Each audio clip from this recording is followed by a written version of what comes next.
Hello and welcome to another video from fantasyfootballscout.co.uk.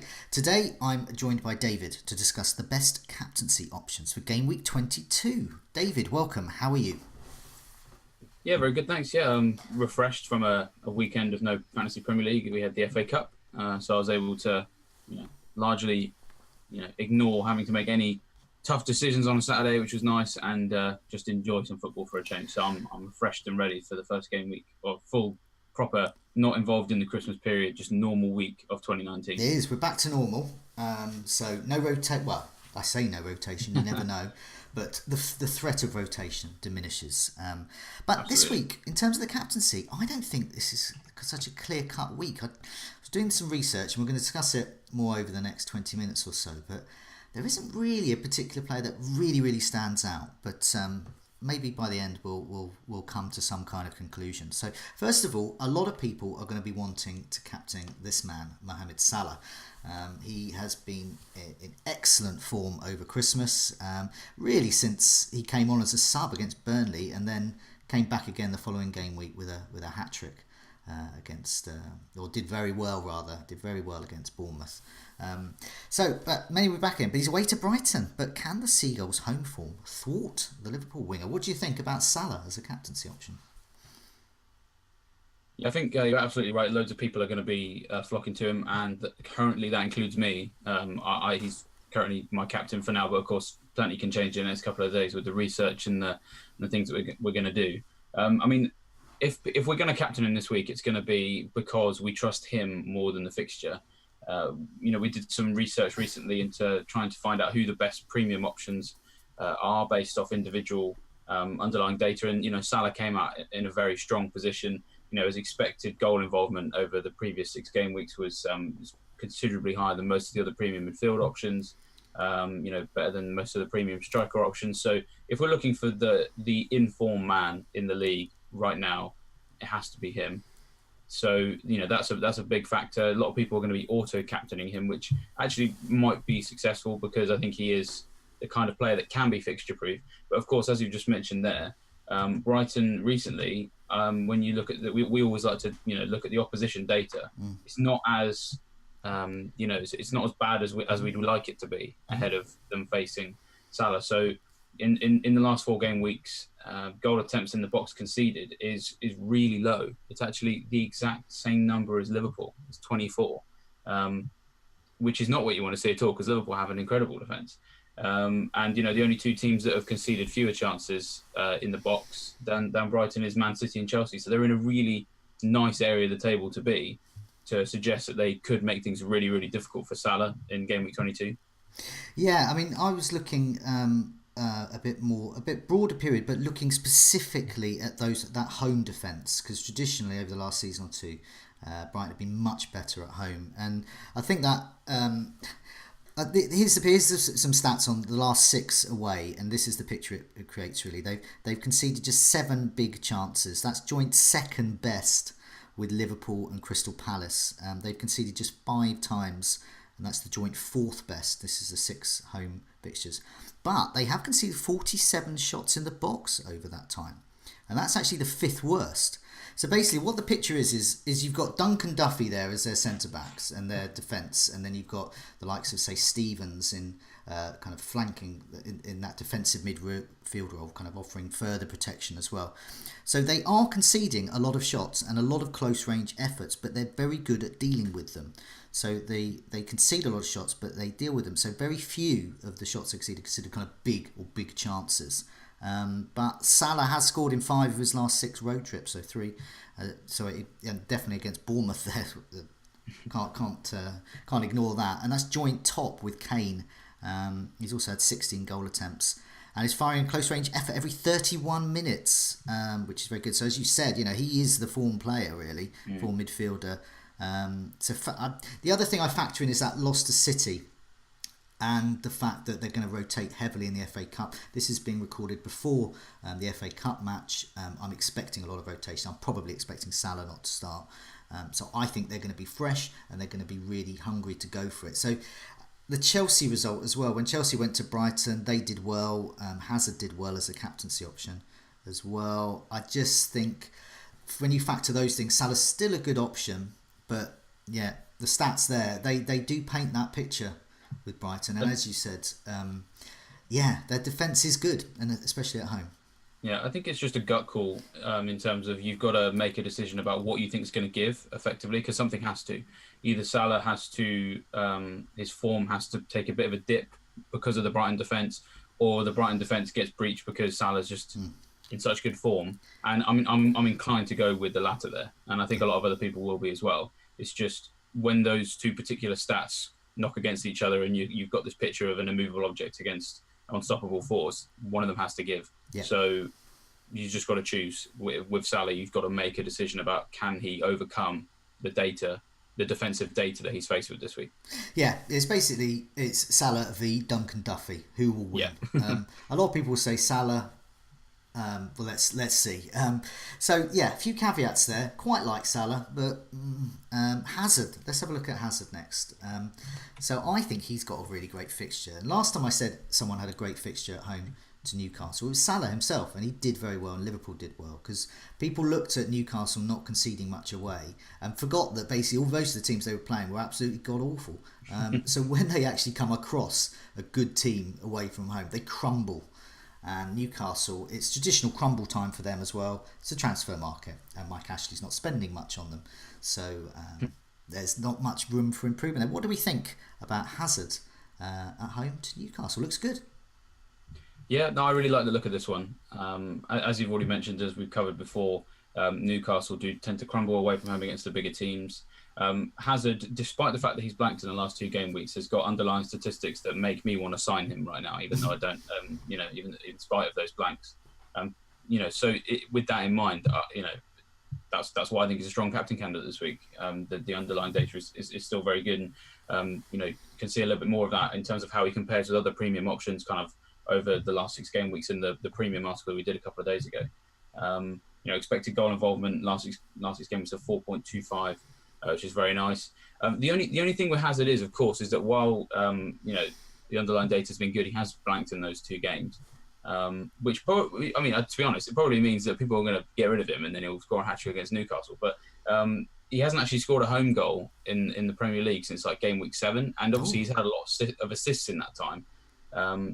But there's certainly other bits about Hazard that kind of. I always say that Hazard, I'm uncomfortable captaining him, especially at home against teams that Chelsea really should beat. It's kind of a weird one, isn't it? Like he tends to actually do better away from home. I can think of some of the times that I captained in this year were away games where he got goal and assist, etc. So it's a frustrating one with Hazard because the data's there, looks very nice, but at the same time, the staple that you want from a captain candidate is when they're at home against a naff team, they're regularly getting big points, but without a goal at home against they've played so many appealing fixtures over that period and he hasn't scored, kind of just puts you off a bit. I guess it's just kind of that niggling feeling at the back of your mind. What you're trying to say is he's a troll, isn't he? He's an FPL troll.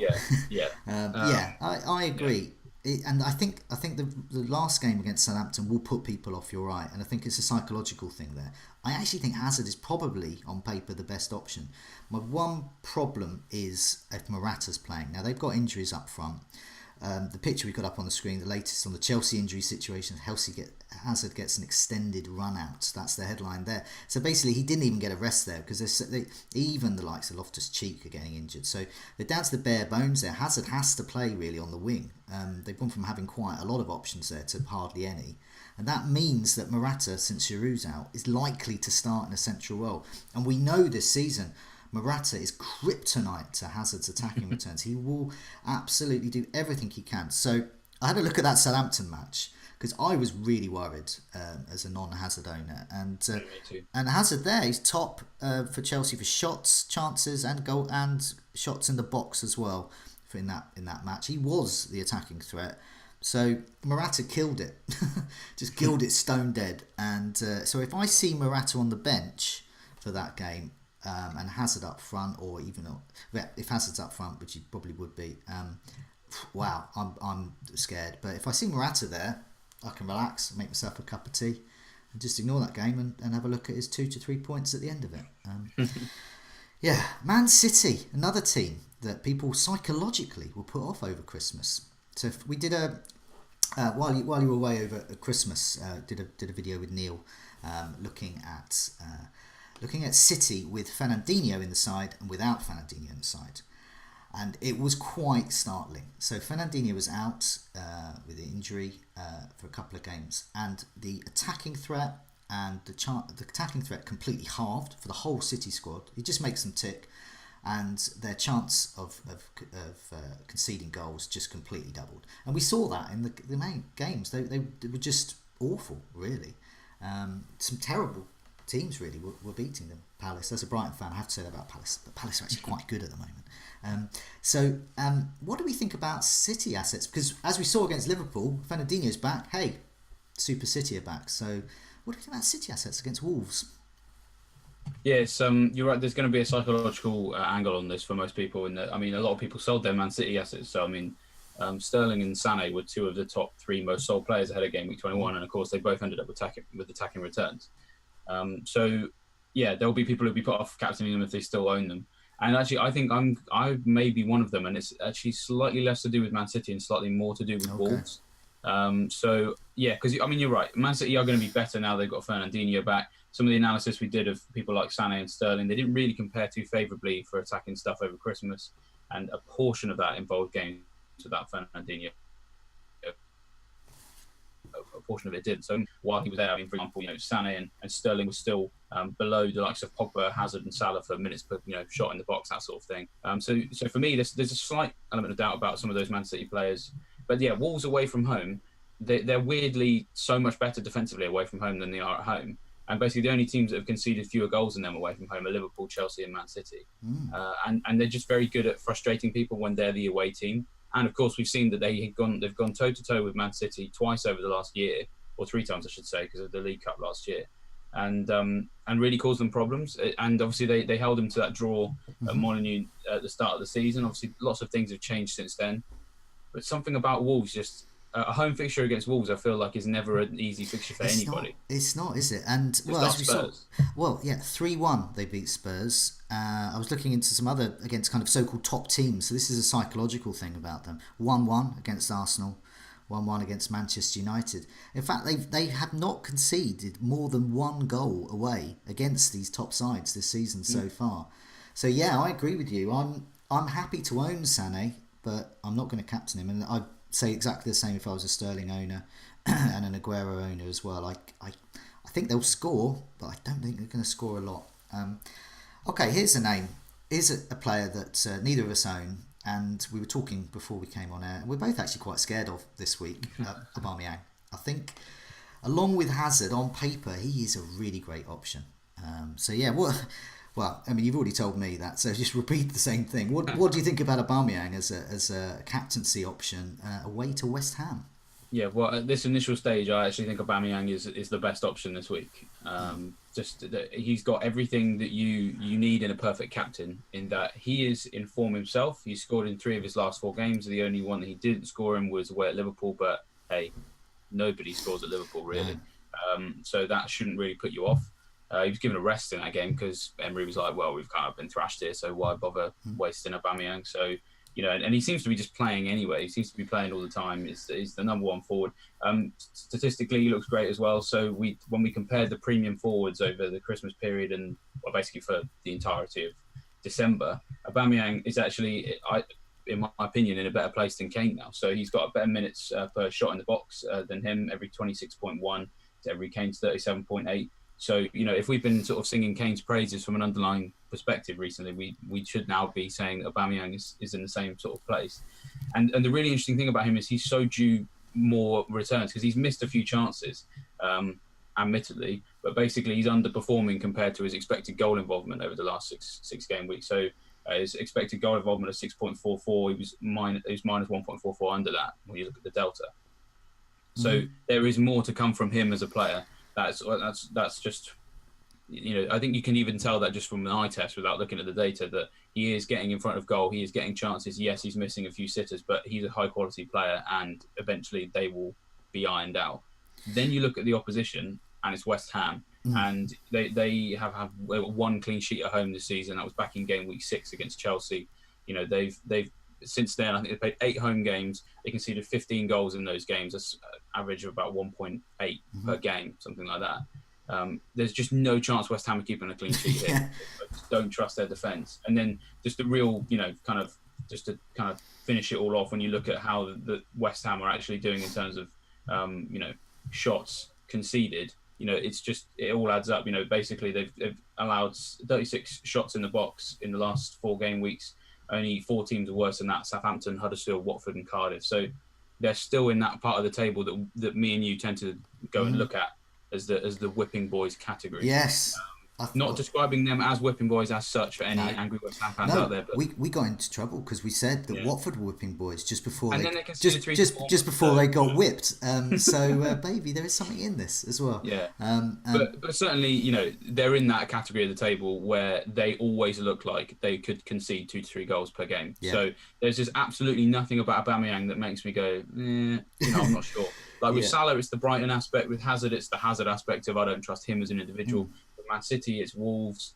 But with Aubameyang, there's nothing. Players in form and the team he's playing against can't defend. So cut and dry for me.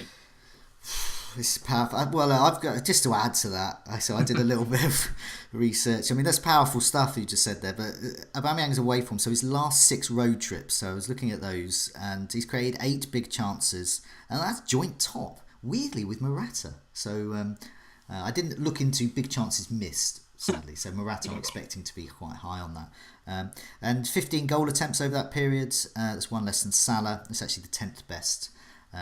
So it's still amongst the top 10. But he doesn't need a lot of shots, so that's the thing about him. It's the quality of the chances. So with Aubameyang, you really got to look at those big chances. If he's high for that away from home, then that's great, because he's very, very accurate as well. So he's had 11 shots in the box. That's 1 every 46 minutes. So that's on a par with, say, Willian, but nowhere near Kane and Salah. They're kind of around the 30, 25 minute mark there for every shot in the box. So once again, that paints the picture of Aubameyang really. Quality shots. If he gets those quality shots, he'll score from them. And as you said there, West Ham, well, I can't see them keeping him out as well. So yeah, so far I think we're going for Aubameyang as the key ones. But are there any other options as well? Looking at the fixtures, what about Spurs against Manchester United? Are we overlooking that tough to call tie? Yes.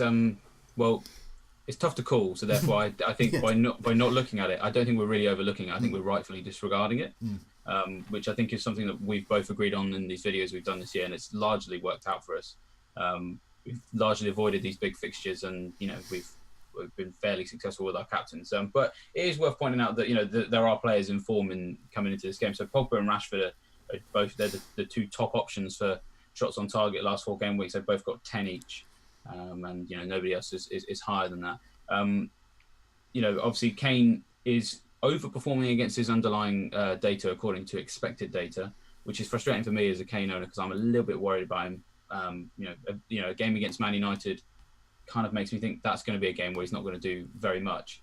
But also just going back to those Man United options, they look very good, but Spurs' defence has been statistically quite nice over the last couple of game weeks. So yeah, it's a case of we've got some form players going up against teams that aren't looking like they could get thrashed. So really it's unpredictable, and I don't want to go anywhere near this fixture at all, especially when I know that there's obviously caveats with a lot of the options we talked about, like with Salah and Hazard, but there's just a lot more to be sure about with those guys than with Kane or Pogba or Son or Rashford or all that sort.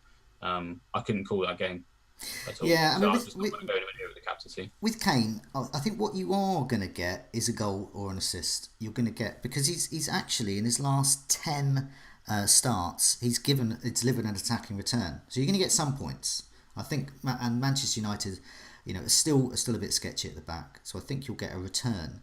But I think you're right. It's tough to call that. And so Kane at home, last 6 home matches had 14 shots. So last 6 away matches 28. So he's actually, Kane is a better player away from home. They seem to be better. I don't know whether Spurs are better. He's better, but something's going on there. And at home, they're just not quite as good as they are away. So and United aren't keeping those clean sheets as well. So I think it all points to kind of small return. And I think Rashford and Pogba, if you're going to be backing a Manchester United player, they're the men most likely. The last 6 home matches for Spurs, they've conceded 54 shots in the box. That's joint third worst. They've also conceded 6 goals and 11 big chances. So once again, I think they're going to concede as well. As it could be, there could be a haul for someone in this game, but as you said, it's too tough to call, I think. What about elsewhere? We've got a few other look quite good options here. Richarlison against Bournemouth appeals to me. What do you think about that? Yeah, I actually, when I set my my bus team at when the deadline for game week 21 had just passed and the game reloaded, I actually put my captaincy on Richarlison straight away because I was like, oh yeah, that looks nice, and also because I just wasn't sure, Brighton away for Salah. And I think I've moved him off it now. It only lasted a day or so because it just felt quite nice to just be like, yeah, I'm going to captain someone different. And then I kind of sort of, I don't want to say came to my senses because I think he'll get something, but I don't want to rely on Richarlison. So like Bournemouth defence, it's conceding slightly fewer shots than it was several weeks ago, but they're still conceding fairly high number of high quality chances. So it's 11 big chances conceded in the last 4 game weeks. Only 3 teams have worse than that. And of course, FA Cup game against, I know, it's only the FA Cup, but they largely played a lot of their key defenders in that game against a kind of rotated Brighton team and still lost 3-1, and were just so hopelessly terrible at organisation, concentration, and everything you need to be able to keep teams out. They're just incapable of doing. So I do think Everton will do well, but just Richarlison feels like it's make or break for him. Really, it just could, where he goes to boys, his accuracy is starting to drop off now. So 11 shots, 10 in the box, only 3 on target last 4 game weeks, and I don't quite trust him. But at the same time, like I said, Bournemouth, I think they'll concede heavily here. So maybe worth considering if you're looking for something really differential. But I think last season has showed us, because I did this. I had Richarlison as my captain in a nice looking fixture somewhere near the beginning of last season, and I fell flat on my face. Yeah, I was looking, as a non-Richarlison owner, I was looking for some crumbs of comfort, and I kind of got some, but not on others. Yeah, so there's a few. I was looking at the last 2 game weeks, so he's blanked the last 2 game weeks, played 90 minutes against Brighton and Leicester. So these are games where he could have scored, where, they're scoreable. But I was hoping to see his stats fall off a cliff, but they weren't. In fact, he's up in terms of goal attempts than his season average before that. So he's averaging a 2.4 shots a match in the first 19 game weeks of the season, and in those 2 where he blanked, he was actually 3.5 a match. So he was actually up. But as you said, his shot accuracy has gone down, and the number of chances had that are considered big by Opta are down as well. So he's almost reverting to what he was last season. Loads and loads of shots, and just can't score straight at the goalkeeper or over. So yeah, I don't know. The only other options I can think of captaincy wise, West Ham, Arsenal's defence. We talk about West Ham's awful defence. Well, let's have Arsenal's have got an awful defence as well. Once again, more injuries there. Arnautovic and Anderson are in form, as they showed over Christmas, although Arnautovic is possibly carrying an injury. That's just what's new, hey? Yeah. That's the thing. We're straight back to that. If I had Arnautovic, on paper, he's actually quite good, but unfortunately, because his legs are actually made of paper as well, and his back in his case, I think he's nice to own, but perhaps nice to captain. Just wanted to mention one final thing. We have a membership offer now. So membership to Fantasy Football Scout, which is basically the place where we have been reeling off all of these stats and looking at comparison tools and looking at the season ticker and all of these types of things. So it usually costs £15 a year, but because we're a bit over halfway through the season, that's been reduced to £10 there. So just wanted to give that a quick mention. But for now, David, thanks for joining me, and good luck with the game week. Yep, cheers, and to you as well.